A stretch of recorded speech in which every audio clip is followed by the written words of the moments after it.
first received a message saying, I bought The Defining Decade after seeing your post and wanted to say thank you because it is easily one of the best books I have ever read.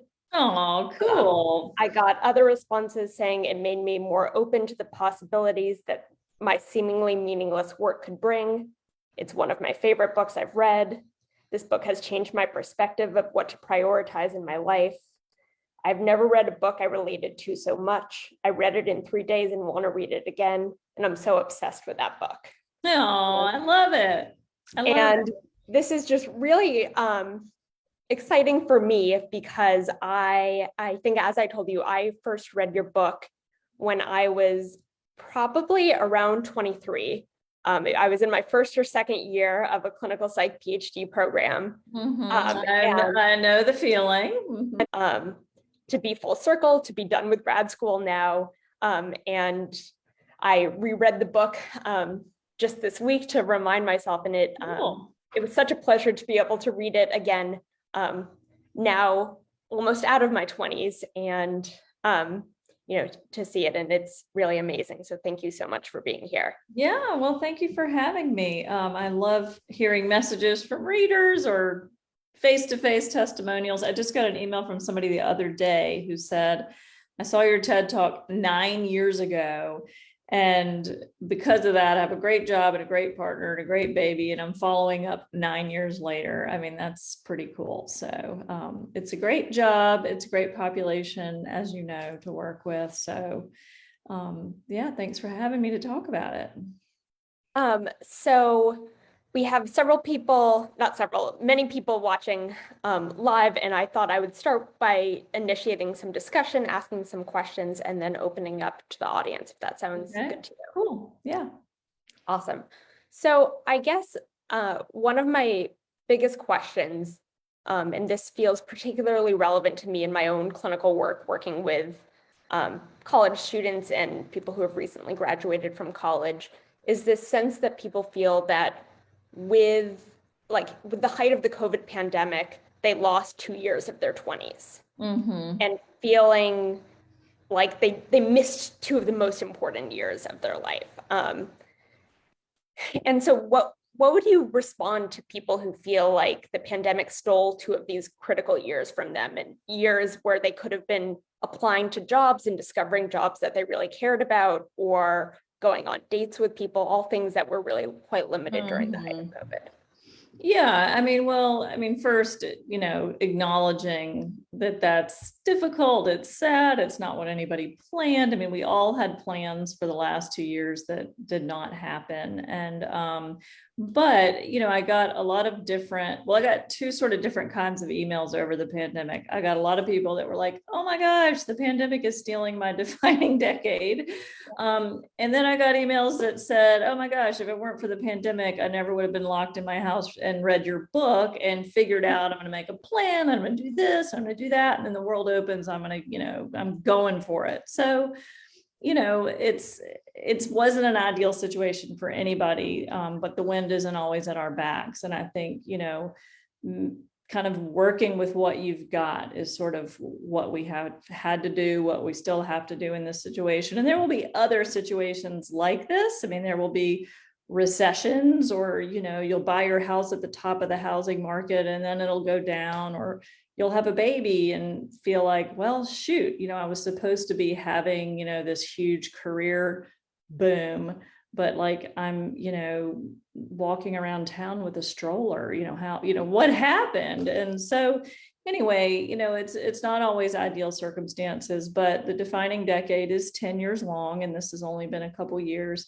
And I would just think about, you may not be giving yourself credit for what you did to adapt and to cope and to sort of go ahead and try to find what identity capital you could. I see a lot of resumes, which is funny because I'm not exactly hiring, but I don't know how I'm always seeing them. But I notice when people over their pandemic years, I notice sort of like what that person figured out. I don't expect it to be anything amazing, but I'll be like, oh, look what they did. It's not just like a blank. So I think what I told people, what I'm still telling people is, make of it what you can. And, the wind isn't always going to be at your back.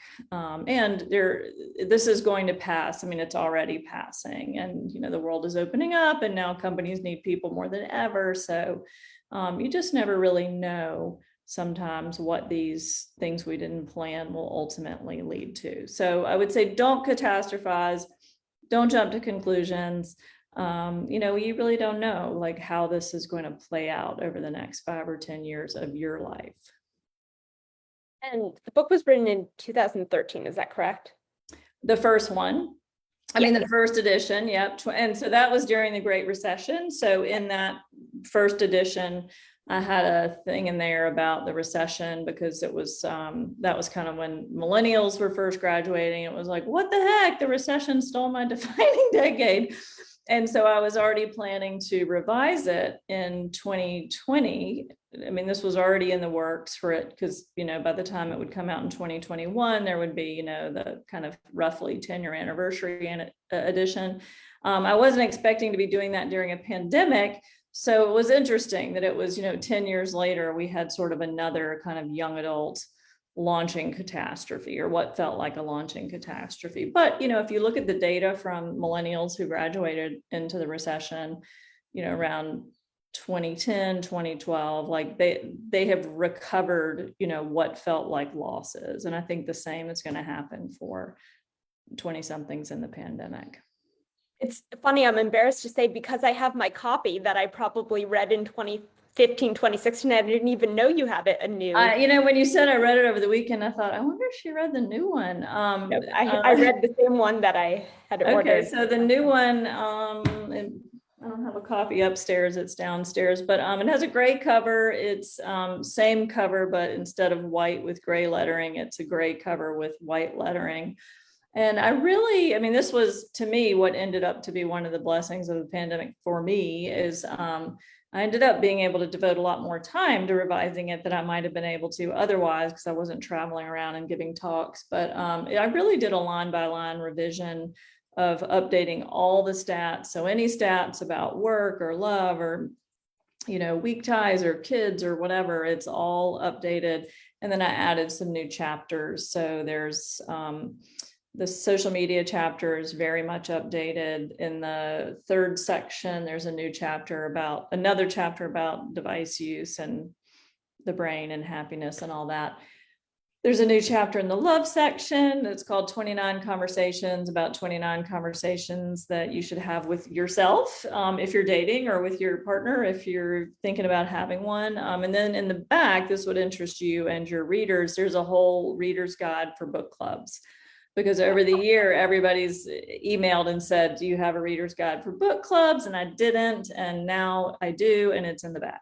So I should have mentioned that when we set this up. Yes. I heard from many people who said to me, I'm really intrigued by the idea of this, but I'm almost out of my 20s at this point. Am I going to read this and realize that I wasted it's too late. Many years?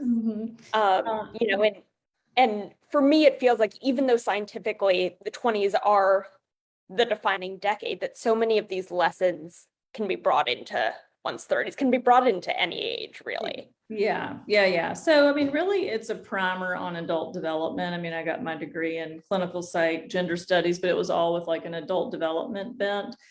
And I just really became enamored with working with 20-somethings because they're at the beginning of adult development. So that's the easiest time to course correct the airplane. But it's all adult development. I'm well out of my 20s, and I still have to think about, well, is what I'm doing got any identity capital? Or if I want something new, I have to think about, okay, who are my weak ties that I might want to reach out to? I'm still having those conversations with my partner of it's been a long time since we talked about some things, and I feel like maybe we've forgotten the plan here. So yeah, everything in the book applies beyond your 20s. One of my favorite reader stories came from a friend of mine who went to her 20th college reunion, and one of her old friends said, "Oh my God, I just read this book, totally changed my life. It's The Defining Decade." And he was like 42, and there was no, it didn't apply to me. He just saw it. So I love stories like that. I hate stories like when I get emails and people say, "I'm 29, it's too late, I blew it, there's no point."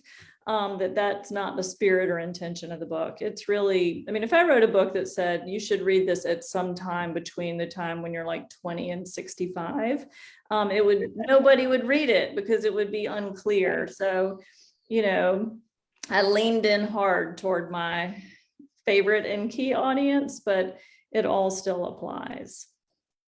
And I mean, obviously I read the older version, but with people getting married and having kids even later now than they were in 2013, what would you say the biggest change over the past decade or so about 20s have been? Not that. I mean, that's just maybe scooted up a year or two. But if anything, I would say that I think some of the messages around that in 2013 were a little bit controversial that people were like, what, 30 is not the new 20, and what, I might not have infinite time for everything. That was pretty controversial in 2013 when it first came out. I think now everybody's like, yeah, I'm kind of getting the memo. So it's interesting how some of those ideas, especially around, feminists want families too, and it's okay to say, I think I want a partner, maybe I want kids, like, however, it's your thing to do that. It's interesting. That's a lot less sort of, I don't know, controversial than maybe it used to be. For sure, the biggest change in the last 10 years has been technology, without question. And when I did the first edition of The Defining Decade, the social media chapter is called My Life Should Look Better on Facebook. Of course, now only old people are on Facebook. And so in my revision for this one, I didn't just change the title of the chapter. I did do that, but I also pulled up all the data and the stats for now, but I called it My Life Should Look Better on Instagram. But frankly, and I think I even said this, by the time this hits the presses, it will be something else. And now it's TikTok. So it doesn't really matter like what you put in that blank, and that chapter is really about, it doesn't matter whether it's Facebook, Instagram, TikTok. It's all sort of the same phenomenon in terms of what I hear from people about it, kind of sucking their attention and their time and sort of like stealing their relationships or their, attention, like I said, or the comparing. And so when I was first writing that, there was very little research. Like I had to really scrape up some research, back up what I was saying, because what I was saying was just what I was hearing in my office. And it literally went like this of, there's this new thing called Facebook, I think I'm going to join. And then 2 weeks later, the same person would come in and say, I hate my life. And so I saw this over and over, but the studies weren't done yet. But I saw it before we had time to collect the data because I was seeing it unfold in real time. So anyhow, that's what I was talking about in that chapter. Now the data is there. Of course, it's not like devices are necessarily bad for you. It depends on how you use it. But that's been the biggest change, is that 10 years ago, it wasn't a thing. People were barely talking about it or just trying it. And now, in an intake, when in my first session with clients, I say, what's your screen time? How much time did you spend on your phone yesterday? Pull it out. Let's look at it. And I literally had somebody in my office last week who pulled it out, and he said, yesterday, 10 hours. And so that's something that wasn't happening 10 years ago. Yeah. And I assume in some way too, I mean, technology has brought this whole mixture in the sense that it's harder for anyone really, but especially 20-some things perhaps, to separate different parts of their lives.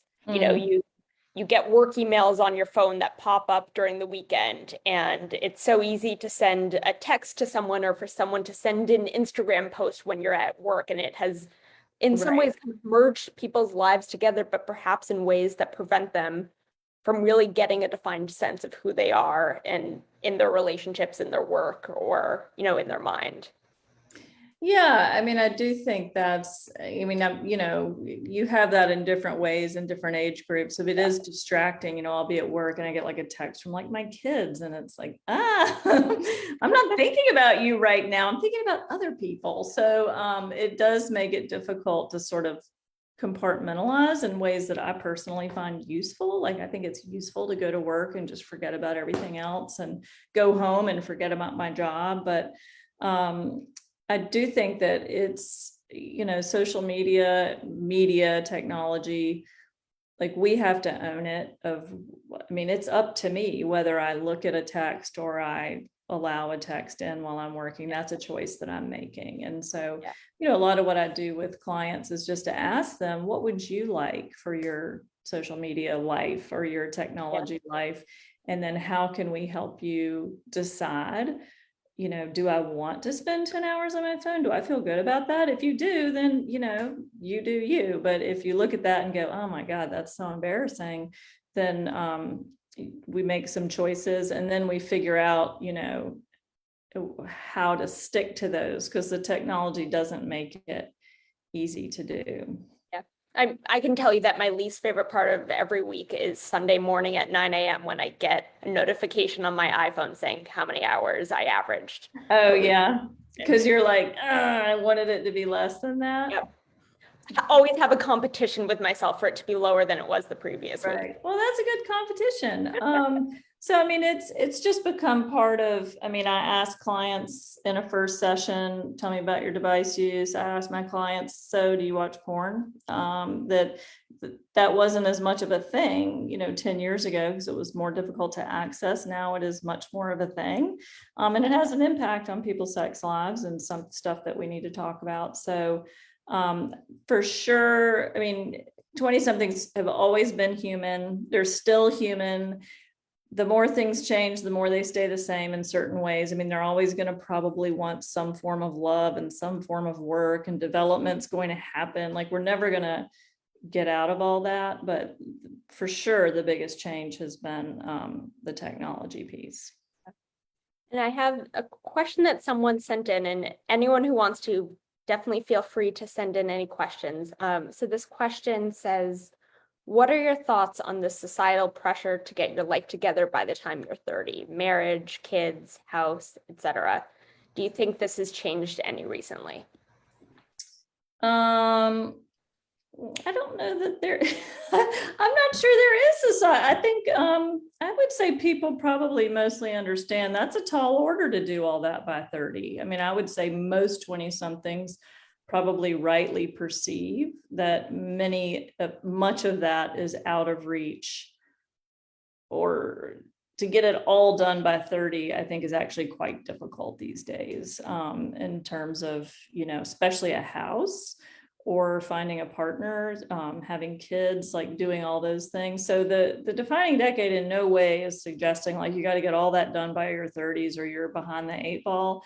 It's really just saying these are really important years. You get the major growth opportunities in whatever areas are important to you. So, you know, use it in a way that you'll feel good about. But I mean, some people, depends on your culture and what part of the country you live in and sort of what your milieu is. You know, some people do get all that stuff done by 30, but I would say statistically speaking, most young adults do not have all that by 30. And I guess to follow up on that question, and I can speak somewhat to personal experience from this, it seems that what makes it particularly hard is that often to some degree you don't have to sacrifice one to get another, but that it's really hard to achieve everything all at once. You know, for example, I can speak to being in a PhD program between the ages of 22 and 28. I dated, I had relationships, but I wasn't able to fully focus on dating in the same way. And so how would you advise, and this is somewhat of a broad question, but how should people prioritize different parts of their life? You know, everyone wants to accomplish it all, but you know, while trying to find all this stuff, how should they prioritize? Yeah, I mean, I would say start where you can, like start with what you know that I mean, I think in the book, I say somewhere of that, there's sort of person, place, and thing going on in young adulthood as people are figuring out like, what's my thing? What am I going to do for work? Or what do I think I want to do for work? Because sometimes I think the average 20 something has 8 jobs by the time they're 30. It's definitely at least 5. I can't remember off the top of my head. It's in the book. But so figuring out that thing is a big priority. Most people want some sort of love relationship or love in their lives. So figuring out like, what does that look like for you? And when do I want to mix that in there? Do I want to start with that? Do I want to end with that? And then place is really, I'm a big proponent of place. I think where you live is really important. And so thinking about where that is, or sometimes we have to go live places for grad school that we think, this is not the end. This is just where I'm in grad school, and then I'm going to be somewhere else. So I say start with what that there's no correct order of work has to come before love or vice versa, that some people start with one and some start with the other, but start with what and then you kind of layer stuff on as you go. Is probably the way to go about it. Yep. Now we have several more questions, so I'm gonna go through them. This question actually I know is from another clinical psychology student who very much admires your work as well. And the question says, I've noticed a massive push toward advertisements for egg freezing on Instagram. It might be largely the accounts I follow, for example, 20-something alums of The Bachelor. I'd be curious to hear your thoughts on the pros and cons of this. I mean, I think my general thoughts are always be informed, about your choices related to your body and your fertility. So talk to your doctor. I don't know if an advertisement is the best place to decide or learn about egg freezing, but talk to your physician, do some Googling and with some reliable sources. And I think it's on the one hand perfectly great that women have more sort of reproductive choices or kind of ways to sort of smush the boundaries around a little bit. So on the one hand, I think that's a good thing. On the other hand, I think there's more to consider than just getting pregnant, that we kind of feel like, oh, I get pregnant, like done. Although like that's just the beginning, and that there's a whole nother sort of 25 plus year arc that follows that. And that's something to think about too, that sort of how old do I want to be when I have kids, and how old do I want to be when my kids go to college, and do I want to know my grandchildren? I don't want to give anybody like panic attacks out there thinking about that tonight, but these are questions you're going to care about one day. So I think for me as a young person, I would have felt like, oh, egg freezing, that is just buying me more and more and more time. And in some ways, maybe it is. However, now that I'm older and my kids are older, I'm aware of like, well, I want to like be around when they graduate from college, and I want to be around when I want to know my grandchildren, and maybe I will, but maybe I won't. And so I think that it's egg freezing, like, sure, I guess that's great, and it gives you some more options, but there's more to think about than what date you get, like how late you can get pregnant. It's sort of like, well, what about all the other stuff? I have another question coming in here that says, what do you say to people who make decisions in their 20s that they later regret? I say I get so many emails about this, and I like have always hated those emails, because I just feel like, oh, I don't know what to say really. I mean, I know what to say, but it just felt like kind of not such a great answer to be like, hey, you never know, and what is that telling you, whatever. So what I can say is my friend and colleague Dan Pink just wrote a book called The Power of Regret, just came out. And I haven't read it, but I saw he gave like a TED Talky thing on it, and I read a little bit about it. I'm sure it's awesome because he's great and really smart. But what was interesting, I emailed him right away when I saw this, is that I guess he surveyed regrets from all around the world, and got like thousands of regrets that people had. And he said they basically fell into three main buckets.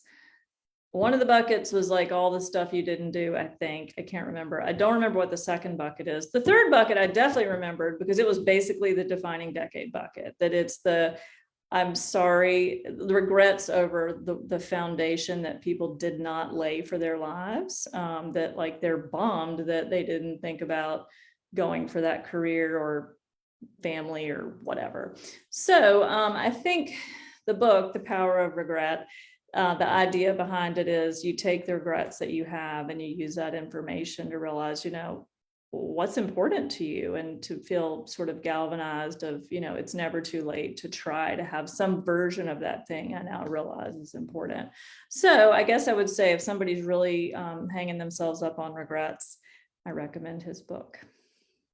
And I think too, there's the opposite type of regret, not just why didn't I lay down the foundation, but perhaps, what you and other psychologists call sliding versus deciding, that there may be regrets in terms of people who find themselves in relationships without knowing necessarily how they got there, and find themselves, then in their 30s or in their 40s thinking, what was I thinking? Yeah. Right. Yeah. I mean, I think I'm trying to remember if that was one of the buckets, like in terms of like, I made the wrong choice, regret. I mean, none of us are perfect. We're all human.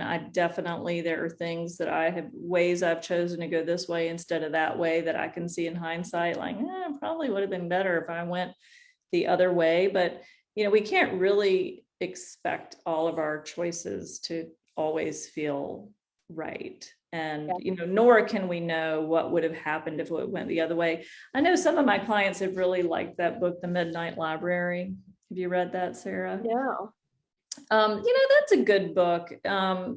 It's a good book, but anyway, some of my clients have really liked it. But it's about this young woman who actually, in the book, it starts with her attempting suicide. And then for the whole book, she's in this kind of like in between place, where she's seeing how her life would have gone if she'd made all the different choices, if she had taken that job or married this person or moved, whatever. And then as it turns out, none of that stuff would have turned out as amazingly as she imagined it would have. But of course, we never see that, right? So it's all the choices we didn't make, we just idealize what would have happened, and we can never really see how they play out, but we like to torture ourselves by doing that. So anyhow, the book is sort of all about that. And I think it can be a little bit cathartic to read, to kind of watch that form of self-torture of somebody being like, I'm going to unpack every choice I feel like I messed up, and then just sort of see her go through that. And then by the end, you sort of realize how futile or how silly that is, that, of course, we'll never really know what would have happened. Yeah. The next question says, I'm in my early 20s and got out of school recently and have found that that a lot of what is happening on me are things that I can't control. What advice do you have to accept and move forward, even though challenges come your way that you don't have control over? I guess I would say to, it's the AA, the serenity prayer of, change what you can change and accept what you can't change. And I think a lot of us have had a big crash course in that for the last 2 years of a lot's been happening, that I wouldn't have planned this, I can't control this, but what can we control? And it could be something as small as, what I can control? I can learn to cook, and I can follow a recipe, and I can see things are going to turn out exactly the way they said on the page they were going to turn out. And like, that's something that I can do that feels very controlled, and I'm more healthy, and, just any little thing that we can do to feel like I do have some control over my life. It's just maybe not in all the areas. I actually had a client in my office recently who is gay, and he's, kind of trying to come to terms with that. And one of the big themes for him has been that that's a huge area in his life that he doesn't feel like is in his control. Like, that's not something that he chose. That is the deal. And it has, societal pros and cons. And so it's like this kind of big thing in his life. He feels like he didn't get to choose. And then for a while, there was sort of a big cloud over his whole life of, I don't get to choose anything. All the big things are out of my control. Right. And I think it's been really helpful for him to kind of dig in at work or dig in with his health and realize that there are things that we can control, even while there are often some really, really big things that aren't up to us. Yep. And I think perhaps ironically, accepting that we can't control everything can feel really liberating. Absolutely. That coming to terms with the fact and thinking, like you said, I'm going to focus on the things that are out of my or that are in my control, and the things that are out of it, I'll deal with them when I can, but they don't deserve, to be consuming all this space in my mind when I can't be controlling them. Yeah, and we all have our pandemic stories, and mine is not a sad pandemic story. It's an unusual pandemic story, but in January 1st, 2020, I got on a big ship to teach on semester at sea. Do you know what that is, Sarah? So yes. So some of your listeners probably do too. And we were going to go to 12 different countries, and I was going to teach positive psychology, and it was going to be like, this cultural adventure. And then this was January 1st of 2020. Our first stop was Japan, and our second stop was China, which was right when, COVID, people were even first hearing of like, what is this? So anyway, the next 100 days were nothing that anyone had planned, and we weren't allowed in this country, weren't allowed in that country. We're just like sailing ocean after ocean after ocean, not getting off the ship. And that is in no way like a tragedy. However, it was like a huge crash course in, life doesn't go to plan, that no one planned this. And, it was, I literally had a spreadsheet of all the countries and the cities and exactly what was going to happen. None of that happened. And it really, obviously was not a horrible hardship, but I got back to the US in the end of April of 2020, right when things here were first getting really bad. And it was actually ended up being, like I said, a really good crash course, a really good sort of boot camp in what I was going to need for the next 2 years, which is nothing's going to go the way that you think it's going to go. And you're right, like the sooner you sort of kind of realize that, the easier it all goes. We have another question, and I know we touched on this briefly earlier, but what advice would you have for 20-somethings who feel behind because they've lost several years? I went into it 24 and came out 27. I would say don't look back, just focus on the now, focus on the future. That you really don't know, that what, it's that midnight library thing of sort of assuming like, well, if I had had those 3 years, I would have like written a great American novel, and I would have been dating. It would have been awesome. Like, you don't really know what would have happened. And so sometimes situations like this happen. And, another way we could say, what, you'll never know, but how this might turn out is that you'll feel that those years were lost, and you feel an incredible sense of urgency at 27 that you might not have felt without that. And so, I mean, we can never know it. So you can kind of, perhaps release yourself from trying to compare two scenarios you can never really play out. So I would just say focus on the present, focus on the future, and think about, it's a little bit like the power of regret, or it's like negative emotions are there for a reason to tell us like, ugh, I feel worried about this. I feel bummed about this. That's telling us something about what we want and what we want to change. And there's plenty of time to go for all those things at 27 or 32. And sometimes that regret or anxiety is, very adjacent to urgency. Yeah. And I'm nowhere near the expert that you are, but I can say too, both, anecdotally from people I know and in my clinical work, that I think, yes, people might have lost out on specific opportunities during, the height of the pandemic, but I think a lot of people also got perhaps a better sense of what they want long term. Not being able to go out to bars and clubs every single weekend, help people realize, that lifestyle was, fun when I was 21, but now that I'm 25, I kind of like staying home sometimes. Or people realizing from working at home every single day,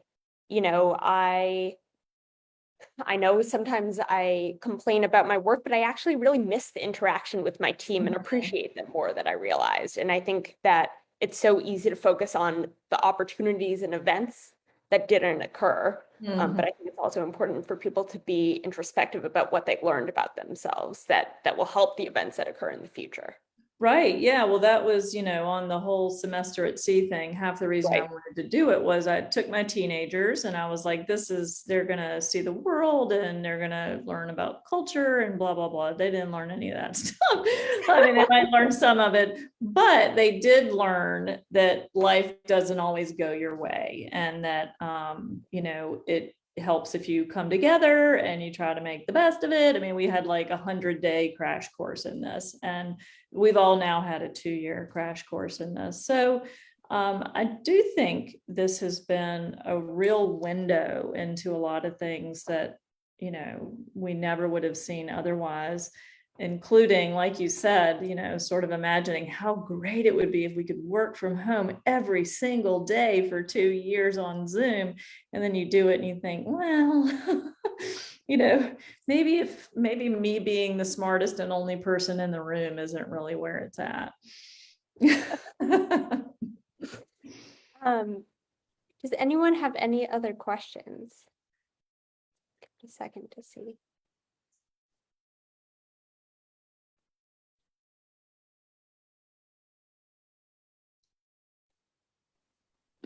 I guess I'll throw in one question while I'm waiting, and then I want to wrap up because I so appreciate your taking this time to speak to us. Sure. But one question,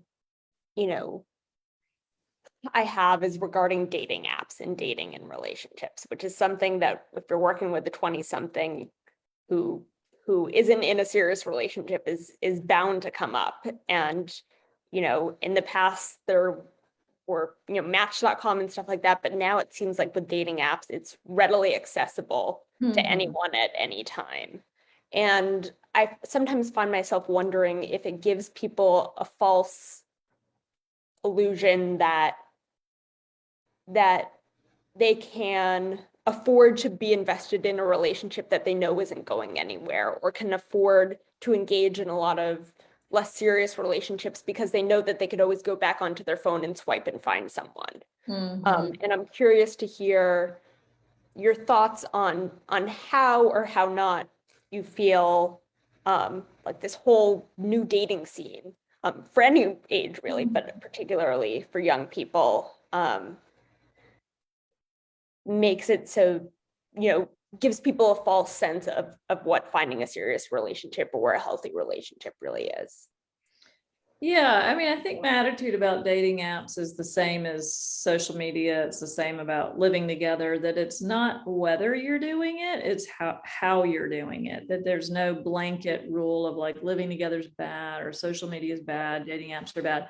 Depends on how, like substances, it depends on how you're using it. So I think for me, I mean, I've seen the whole gamut, as I'm sure you have too already. I've seen people find awesome life partners on dating apps, and I've seen people find horrific hookup situations on dating apps that, took us like quite some time to sort of undo the damage. So, at the end of the day, the person using there's a person using the dating app. And so the dating app is not making them do anything. And so I'm really curious of who is using the dating app and what their brain is saying to them on the dating app, or in terms of what do I think about myself? What do I think I'm looking for? What do I think I deserve?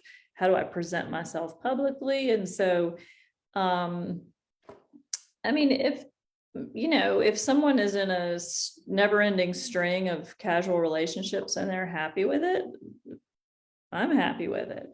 If they're looking for something more, but they keep finding something else, then I want to know, like, well, how are you going about using dating apps? Because it seems like what you're doing isn't producing the result that you want. But it actually, Sarah, so you have new homework, which is to go read the new edition of the Defining Yes, Decade. I will. In the love section, I put a little bit more in there, and some good quotes from Helen Fisher, who's like a sexual anthropologist. She's so awesome. I love her. And there was some kind of quote or something in there from her that was basically like, dating apps are the new bars. And at the end of the day, you're walking into the bar and you're being yourself. And so I think with my clients, I don't blame their apps for anything that's happening as much as I'm curious about, like, who are you being on that app, and what are you thinking when you are going in? What are you allowing yourself to settle for? Because the same thing would have been happening in a bar 15 years ago. Yep. A couple more questions came in. Do you have time to answer a couple Sure. more? Mm-hmm. So I got one question that says, can you also comment on subconscious information running our life? Even if you are cognitively working on some behavior, but seeing that you end up doing some behavior again in your 30s? Yeah, that's a good question. I mean, to a certain extent, none of us can be fully aware of what is motivating us all the time. We can go down like a big philosophy rabbit hole about that. But I mean, I think to me, like, the proof is in the pudding of in terms of like what people are doing. That it's interesting. The longer I've done this work, the more I'm interested in what people are doing, and less about like what they're thinking or why they're thinking it or where that came from. I'm kind of like, whatever, we'll never know. What are you doing? So actually I'm working on another book. It's young adult mental health. So it's sort of like the Defining Decade, but like crossed specifically with mental health, because you may or may not have noticed in the Defining Decade, I kind of stayed out of that. I mean, it's sort of implied throughout, but ironically for me as a clinical psychologist, I don't really take up mental health. And that's what the next book is all about. And I'm noticing that it's really a lot about how much about what we do affects our mental health. So I guess to that question, I mean, I guess you can look at people's actions and outcomes and speculate about some, unconscious motivations or, things that are driving them that they may not be fully aware of, and kind of work backward from like, well, what keeps happening? But to me, I'm very much in terms of, what are you doing, and what are the choices that you're making, and how's that working out for you? And if it helps to sort of piece together some possible motivations, great. But a lot of times I do think younger people, and I was the same when I was a client in therapy in my 20s, when I was a young therapist. I had a client come in, it was on the second session, and he's like, I don't feel that we've come up with my grand narrative. And I was like, dude, it's the second session, okay? You don't have a grand narrative, or if you do, I don't know what it is yet. So let's do it. And then meanwhile, I think he was like failing out of school. I was like, we need to talk about whether you're going to class. We'll worry about your grand narrative later. And so it's funny that now, several months later, he is like wildly happier, healthier, a million things, whatever. He never did bring up that grand narrative again after the second session, but I think he felt like that's what we would do together that was going to be really life-changing. And to me, that wasn't what it was at all. It was more of like what needs to change in his day-to-day. Yep. And if I can put in two quick plugs here. One is related to mental health. Dr. J has a phenomenal other book called Supernormal that is about trauma and adversity. It has a little bit more neuropsychology in it. But it's phenomenal, and I definitely recommend for anyone to read it. Oh, thank you. Yeah, it's a very different book from The Defining Decade. And when I wrote The Defining Decade, everybody's like, oh, you need to do one for the 30s, then the 40s, then the 50s. And I mean, I probably, maybe if I were smart, I would have done that, but that's just not my thing. There was something else I wanted to talk about. And so Supernormal, it is really, it is sneakily about young adults, or kind of, young to middle-aged adults, but specifically people who grew up with adversity. So mental illness in the home, like a sibling with mental illness, or a parent who's an alcoholic, or a parent who's in jail, whatever. And then how as adults, people try to have better lives as adults than they had as kids, and kind of what that journey is like. And people hear it's about resilience and they think like, oh, it's about bouncing back. And but no, it's really about how it's a lot more complicated than that. And any listeners out there who feel like the book is for them, you understand what I'm saying. It's a complicated journey. And I think especially in the US, we really like want to whitewash it of, that it's about bouncing back, or, resilient people. They just, are so strong and nothing ever bothers them. It's a lot more complicated than that. And that's really what Supernormal is about. So I do hope you read it. I have a lot of love for that book, and took me a long time to write. Someone else is asking, do you think people are struggling to build their weak ties more in the context of COVID? And do you have any tips for building weak ties for folks who are not confident in their networking skills? I do think it's harder. And I do want to say, I feel like we're coming out of COVID. So if you're feeling like, oh, my weak ties have sort of gone by the wayside a little bit, then, now's the time to get out there and just have those courageous, I call those courageous conversations too, because it's hard to talk to people that you don't know well, or that you want something from, or have questions for, but they're a different age, or from a different place, or whatever. But I think, that is something that I think was difficult over the last couple of years. And it is a reason why, as comfortable as it may be to work. I mean, I've worked from home, or worked from home office my whole life, so I get it. It's awesome. However, I am really, sharper and happier and healthier when I work also in other places, at least some of the time. Like, I still go to UVA. I still go work over at student health at UVA a certain number of hours a week, because it's good for me to be around colleagues who are also really smart. And so I would say, get back out there, as comfortable as working from home it may be.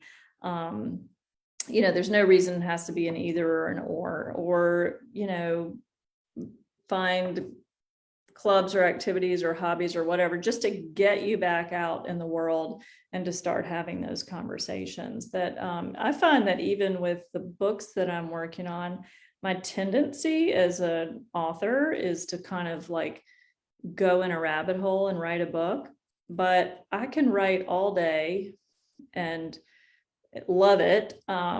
And then I'll go out and I'll bump into somebody and I'll have a conversation about my book, or like this, and I'll notice that something that I said, because I had to talk to somebody, or something that they asked me, moved my project along in ways that would have never happened if I was just like sitting there at my computer with my own brain. So anyway, I guess my point is, just get back out there and start talking to people in different ways, and it will move all sorts of things along in your life that you really just can't do talking to yourself.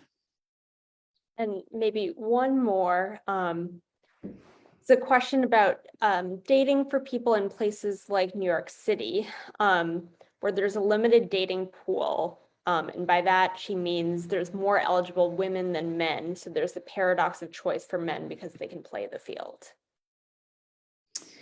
Well, you could move to Seattle, because I had a client in my office the other day who's moving to Seattle, and he's a guy, and he was like, I'm so bummed because there's more men than women in Seattle. So if you're like really into the numbers, then you should move to Seattle. I mean, I guess if you're looking for a partner, if that's what you want, you only need one, you only need one good one. So I would try not to get like too freaked out or too hung up about that, and just put yourself out there. And, I don't know how many people like tennis or watch tennis. I love Nadal, and I don't know how many people would have noticed this, but he won the Australian recently, and he was injured and wasn't going to go. And he always gives these like really sort of humble but brilliant press conferences. And so at the beginning, he was giving his sort of mandatory presser, and they were saying something about, oh, you were injured and, whatever. And he said, yeah, I've hardly been able to practice, but it's really tough to win here if you don't come. So he, meaning like, well, if I didn't show up, there's no way I was going to win. And so I guess forget about the statistics, forget about the odds, and just kind of get out there. And I would say get out there with some clarity around what it is you want, or what it is you think you want, because that will help you feel sort of more directed. And in the new edition of the Defining Decade, one of the chapters I mentioned, it's called 29 Conversations, that it's sort of, couples should have, but really you should have them with yourself. You can answer all these questions yourself of, well, do I want to, my career and my partner's career to be equally important? Like, you can answer all these questions all by yourself. And as you go out and start looking for people, it doesn't mean, they have to like meet this checklist, but at least you're going out there. It's like you're going into the grocery store with some sense of what you're looking for. So questions keep coming in, but I don't want to keep you. That's okay. I can do a couple more. No problem. You sure? Yeah. Mm-hmm. Thank you. So what day-to-day things do you think 20-somethings should be thinking about?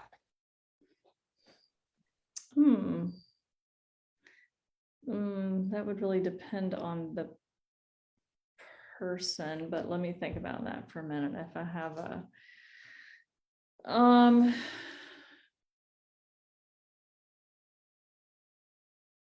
the big topics really for sort of human development, health and happiness that come to mind for me are work, their love, their friendship, it's health, that I think it's hobbies. I think when we just, you may not have all those things, and you may not have all those things by the time you're 30, but you just need some of those things to sort of feel like you're heading in the right direction, or you're developing in kind of a healthy and happy way. So I would say start with the ones that you feel like you can establish. Sometimes our work, is the pits, but we've got other things. We've got friends, or we've got hobbies, or, someone we love in our lives in some ways. For some people, it's all mixed up the other way around. But, I guess I would just say some kind of balance of trying to think about all those areas, if those are important to you. Like, not everybody wants a big career, or not everybody wants a partner, but, I do think sometimes people want like an order of like, well, I'm going to totally do this one, and then I'm going to totally do that one. And that's probably a little black and white. I might try to look for ways to sort of have all those things at the same, go together, because at some point you're going to have a life where you're going to go to work, and you're probably going to have some form of a partnership or love in your life. And you might even have kids, and you still need to exercise, and you still have to cook. And so like all those things need to kind of fit. So practicing like, how do I have those things in my life is kind of something you can start doing in your 20s. Yep. And I will also say too, that one thing, especially now in the place professionally that I am, that I so appreciate about the stories that you tell in your book, is that none of these is people coming in their 20s who are coming in with a presenting problem of saying, um, I have serious OCD. Can we work on it? Or, and I think that we're in such a world of normalizing therapy, or we're striving toward that. And I hope that any 20-somethings that are listening realize that these are all okay topics to talk about in therapy. No problem is too small or too silly. You don't need to have a diagnosis, that these are real things and they're stressful things. Oh, yeah, I see what you're saying.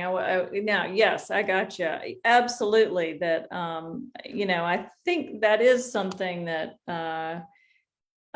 I mean, there was a lot of things I wanted the defining decade to do. I mean, primarily what I wanted it to do was to say, hey, I'm taking you seriously. This is an important period of time. Don't let people play you small. That your life is an important topic. And that's an important topic in therapy, out of therapy, for a book.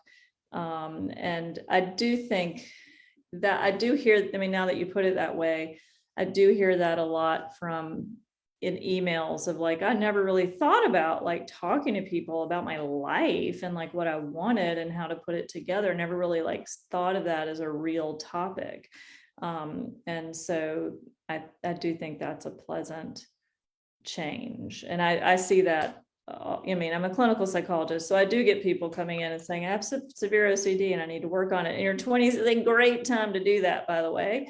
But far more often than not, which would make sense statistically speaking, far more often people are coming in and saying, I really need help, like figuring out my work life, or I really need help figuring out my love life, or, I've been really anxious lately and I don't know why. So those are not just important topics, they're really just statistically more common topics that it's more than okay to bring up. Yep. And I'm cutting it off. There are 2 more quick ones, and then I'm okay. All right. I'm sure that people can keep asking them, and I so appreciate your time. Yeah, no worries. The first one is, any advice for someone who doesn't like where they're living, but isn't sure where to go and is afraid of being alone in a new location?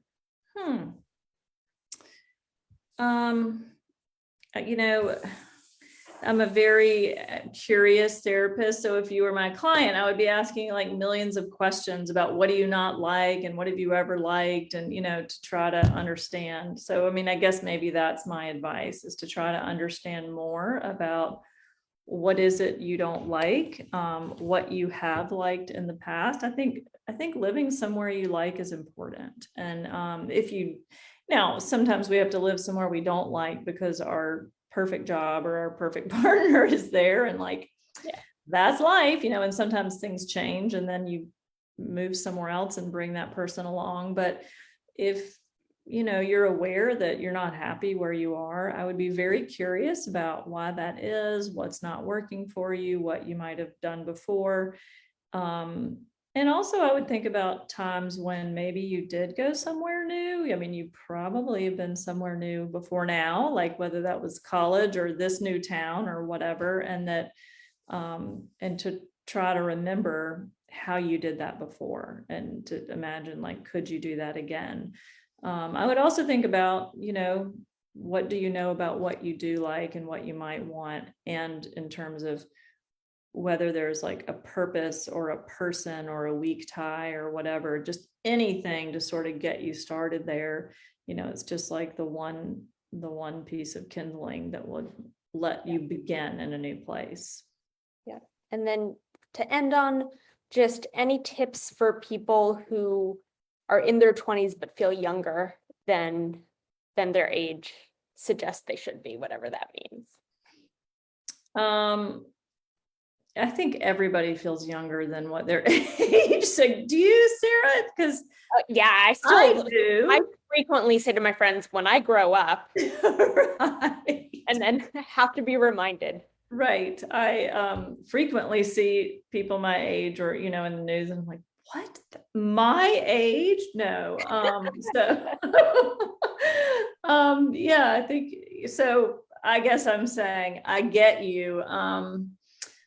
I don't know. I don't know that that's necessarily a bad thing, to feel like, unless you, I mean, if what you're saying is I feel behind, you know, I don't think there's such a thing as behind.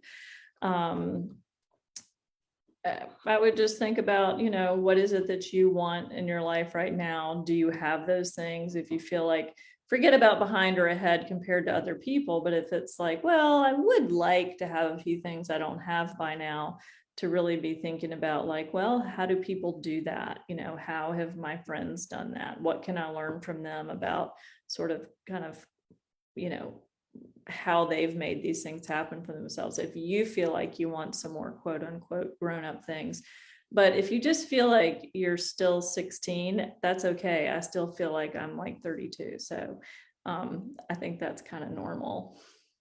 I think it keeps us from, you know, feeling that we ever really get old. Yep. Yep, I agree. Thank you. I so Yeah. appreciate this. My pleasure. Such a pleasure, and I was so excited when I heard back from you saying that you would do this. So thank you, thank you, thank you. Yeah, my pleasure. Yeah, good luck. Good luck, everybody out there with your 20s and beyond. So take care. Awesome. Thanks so much. Yeah, bye, Sarah. Bye.